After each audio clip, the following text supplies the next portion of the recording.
Welcome back, everybody, to Let's Talk Business with the Coaching Network. My name is Maria Medina. I am your network and business coach. And today I'm really excited because I just went through her boot camp, and I'm so glad to have her on here today to share some facts about her business, but also share about the boot camp because it's something that I'm recommending to everybody that I'm talking to. So we'll get into that. But Brea, please go ahead and introduce yourself. First of all, thank you for having me. My name is Brea Woodson. My business is GRT Marketing. GRT stands for Gain, Retain, Thrive. And my mission really is to help service-based solopreneurs. So, coaches, consultants, licensed professionals like, brokers and agents, medical practitioners, attorneys, people in this realm, really simplify their marketing so that they can gain more clients consistently. Amazing. That is exactly what you have helped me do as I just went through your boot camp, which I will make sure that we plug at the end of it. But let's get to business and let's talk a little bit about your journey so far. So, why don't we start with your greatest success? What has been your greatest success so far? As I'm reflecting on this question, it really boils down to really the vision coming to life for me. So when I started GRT marketing, that really was my vision, which was to help businesses gain this clarity that would really make the rest of their marketing and business easier. So this is kind of what I went to market to do. And my biggest success so far is to basically have those words mirrored back to me after an experience. So after working with somebody and they come out of it going like, "Oh my gosh, I just everything is easier now or everything is much more clear." That to me has been the biggest success because you kind of hope and wish and dream that that's what happens, but then it happens and it's like, okay, cool. Like that's awesome. So that to me has been the best. I totally get that because I experience that with my clients, and sometimes it's during a session, they'll have that aha moment of clarity where, you know what, I hadn't thought of it that way, or that's a great question. Let me think about that. In the moment that they start thinking about it and analyzing it, and they get insight into something else, it's such a great experience to see it sort of live. But even after, when I'm having conversations with them. And I had one recently with a client where they said, "Hey, I followed your rule of follow up. And even though I kept counting after 12, because I tell them count from 5 to 12, because that's how many touches it takes. Even though I kept counting and I got to 14, I closed a really big deal." And I said, you know what? Like, that's amazing that some of those skills are being transferred over to the clients and they're seeing the results sort of happen in real time. Oh, it's the best. It is really the best. Yeah, that's awesome. And with business comes sort of the roller coaster of entrepreneurship. So with those successes come those challenges, those failures, those lessons. What has been your biggest challenge so far and how did you overcome it? I think for me, one of the biggest challenges is to be patient with me, myself, in the process. So I really just love learning. So I consume a ton of education and content. So if something resonates with me, my inclination is just to go implement it. So that's been, and what I have found is not everything lands, right? And so it's been a challenge for me is to step back and take the time to really sit with something and say, put it through the lens of, does this make sense for me, Brea, and my value system? The way, things that, does it feel good? Number two, does it make sense for my business in the stage that we're at right now? Number three, does it align with my strategy and where I want to go? And then, of course, does it connect and resonate with my ideal client? Because mine is different than yours and from anybody else's. So that to me has been a kind of a beautiful challenge. And it's been really rewarding to get to the place where now that is the lens. So, in the beginning it was consume, implement. Now I do a lot of journaling. I do a lot of meditation.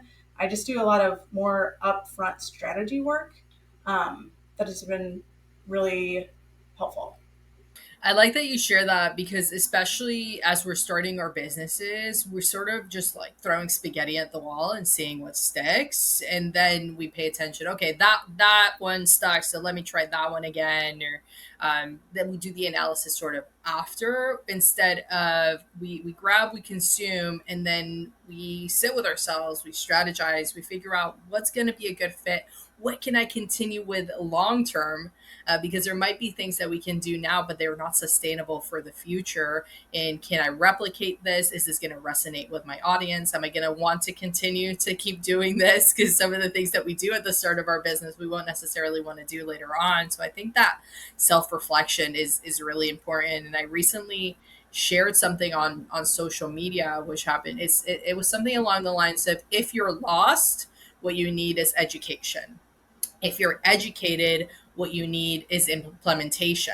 And once you have done implementation and you're educated, what you need is that analysis and that critical thinking. So those three steps are so important to get the results that you want out of anything that you're doing. Yeah, super important. And there is some of that. I mean, it does take all of it, right? Because I mean, sometimes you do need to throw a lot of spaghetti at the walls to figure out, to do the reflection and figure it out. So, I mean, the lesson, of course, is, I mean, you can't overthink and sit forever. You have to go and then take stock. So, yeah, super important. Yeah, you have to take some action at some point. Yeah, exactly. Amazing. So, challenges, successes. What's one thing that you wish you knew before you even started your business? I think it's something that we've kind of already talked about, and that's just taking action in a way that makes sense. So I think I wish I would have more understood that pivots in the business are a sign of growth, um, and learning versus a sign of failure, or, like, for a lack of a better word, just a small attention span. Like, I'm just bored and I'm going to pivot. Like, that's kind of what I thought going in. Like, I started off kind of with a membership model, for example, and I learned quickly, like, okay, maybe this doesn't feel very good to me, and it's not serving my clients very well. And at first, my reaction to that is like, oh, I wasted a ton of time. I wish I wouldn't have done this, and kind of beat myself up. But now, after doing a few pivots, and what I wish I would have known going in is that's normal, and that's good, and the growth and the things that you learn along the way and the pivots do nothing but help, as we grow and evolve the business. I think being open to pivot, being open to feedback. And as we spoke about the self reflection, I help a lot of clients when it comes to that shiny object syndrome, and is analyzing why. Why am I getting distracted by this other shiny object? Is it because this other thing that I'm doing is not serving the purpose? It doesn't fit my skill set. It's not something that I want to do. Because that, with that analysis where we're seeing those distractions, if we pay close attention to it, they are trying to tell us something. They are trying to, and one of my clients put it very well, it's not mistakes, it's lessons. Yep. That's bingo. That's exactly what it is. So, what are we learning? How are we adapting to not only what we're seeing as we're putting stuff out, but what feedback are we asking for? And you know what? This is the perfect time to pitch your boot camp, because that is exactly what I got. And I think I told you this during the boot camp. I came in and I said, I know who my client is. I know what answers I'm going to expect and what they're going to come back to me. And then the moment that those survey questions started coming in, I was like, huh, that is definitely not what I expected. That is definitely not who I thought my ideal client is. But now that I come to think of it, that is the ideal client profile of the clients that have been with me the longest. And just because they're not a high percentage of my clients right now, they're actually the most loyal. And maybe that's who I should be reaching out to, because it's easier to keep a client and it's easier to keep them happy, keep them satisfied, than it is to get a new one. So that was one of the insights that I got from bootcamp. And the second thing was, I thought people wanted to know about like time management, achieving your goals. No, sales. all about sales, sales, sales. And I developed my new workshop thanks to that. So why don't you tell us a little bit about that boot camp and sort of what they go through, what they get? Because I think that people would really benefit from learning about it. Yeah, thank you. I just love this work so much. My background is in marketing research, and that's all about gathering data and using that data to come up with insights, just like you described, and then make decisions based on that. Um, and it's so interesting and it's so eye opening for all the reasons that you so eloquently put. And a lot of it is just, assuming something and then knowing something can be very different. So, like somebody who's in a very early stage business who maybe doesn't have the privilege to tap into a database and get real feedback from their clients, imagining and journaling and putting themselves in the shoes of who they think their ideal client is a great work. However, once we have worked with people and you have worked with clients and you're like, oh my gosh, I do have this like subset of people that I just really loved to work with, to be able to tap into them and from their words understand who they are and what they're looking for, their challenges, their goals, and all the things. I mean, there is such rich data and rich insight that you can get in that really does make the rest of business and marketing so much easier. So basically, what the client attraction bootcamp is that. So we tap in to current client base. We ask them questions both in survey form and just chatting form. So a live question, you'll actually talk to people and start picking their brains using questions that are like very carefully crafted and curated. So we ask them in a way that really gets deep and into what's important to them, again, their goals, their what keeps them up at night, all these things, what they're looking for, how they make decisions, all these things that then can feed basically the rest of strategy. And it's great for them too because, as you talked about, I mean, having a loyal client and someone who is happy and staying in the program and advocating on your behalf. I mean, that's anything that you can do to better serve them serves them so much better. And then, of course, your own business. So, yeah, it's a win scenario. I really love it. To me, it's the foundation that serves really any business super well. Yeah. In the verbal interviews, I will tell you, they gave me an opportunity to get to know those clients that I asked to participate, get to know them on a different level, which I would have never gotten to know because basically I got to know them at the start of the process. And then now we're just doing coaching. So we're talking about coaching things. We're not talking about their lives. We're not talking about what matters to them. So it was so insightful, which actually, so this brings me to the next question, which is this is my resource to you guys. Contact Brea, go on that boot camp. But what is another resource that you would be willing to share with people that has helped you in your business or could help a struggling entrepreneur right now? So a couple, and I think Maria, I've talked to you about this before. We've done a book series on it, but the Be Your Future Self Now book to me, there's two things about business. Doing the business, so all the tactical operations, sales, all the things, that's one thing. But mindset to me, that's so much of having a successful business. So for me, a mindset book that has helped with me was Be Your Future Self Now, the book by Benjamin Hardy. Really put me in a good mindset in terms of business and looking forward. But when I think about the tactical part of it, another book that really resonated with me is The 12-Week Year by Brian Moran.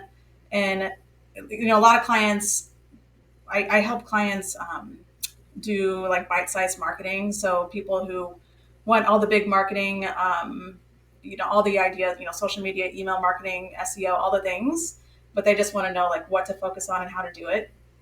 So then we go through all these things and what to focus on and how to do it. And then of course the question is, well, how do I focus on the right things and when?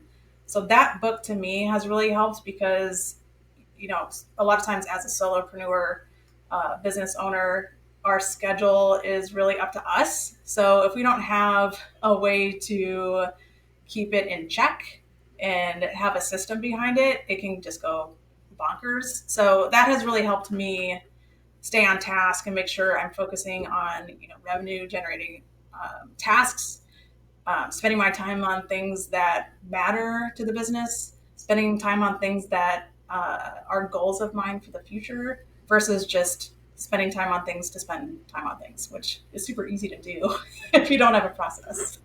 100%. And that's where that shiny object syndrome comes in. We're like, this is fun. I'm enjoying doing this. So I'm going to spend the next 4 hours developing this graphic that I'm going to use once.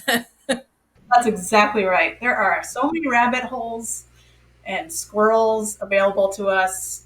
Yeah, it's a challenge. Yeah, and I think that's where people like you, people like me come in, where we can help them come up with a strategy, a plan to follow. But not only that, it's those check-in points. Hey, how is this going? Is it working? Is it not working? Do we need to pivot? What more do you need from us to help you achieve? Because as small business owners and often solopreneurs, we just have ourselves. We don't have anybody else to keep us in check. And having that support system, whether it's a mentor or a group of people that are in our same situation, or hiring a marketing strategist, a business coach, that's where that accountability and that support comes in. Because we're also there when they're feeling discouraged and they're like, hey, this isn't working. And it's patience. Let's try another way. Let's look at things differently. So, thank you so much for sharing with us today. I always like to end this series by asking, what's one fun fact that you'd like to share about yourself? Um, this is always a funny question to me. So what I landed on today for my fun fact is that I am a big math nerd. I feel like numbers has been a part of my career journey from the very beginning. So when I first went to college, I thought I was going to be an accountant until I took accounting 101, and I was like, okay, never mind. So I took marketing 101, and I was like, okay, this is cool. But it really wasn't until I got to the stats class, and this is kind of where the marketing research came in. And I looked around and I was like, oh my gosh, I think I'm the only one enjoying this. And I was like, okay. Now what I figured out is I'm still a math nerd, but bringing in that piece of story with the marketing and the consumer behavior to me has been my real soft spot. So I love numbers. I love data. Nerdy fun fact about me. I love data too. I love people that love data because it can inform so much of what we do. And that's what I used to do before I owned my first business. I used to be in data analysis for a marketing department where we were looking at statistics for them. And then I ended up doing it for an examinations department. I started doing it for different departments within the same organization because they're like, oh, if it works for them, it might work for us. Can you come over and do that for us? And I started hopping. And what I didn't realize at that time was that I was networking, and that's how they knew that I was doing what I was doing, and they were bringing me into different departments. So thank you again for being here today. If anybody wants to reach out to you, I will make sure to share the bootcamp link so that they can sign up. But if they want to just network or ask about your other services, what's the best way for them to reach you? Yeah, I'm probably most active on LinkedIn. So you can find my profile, Brea Woodson, on LinkedIn. Otherwise, my website is gainretainthrive.com.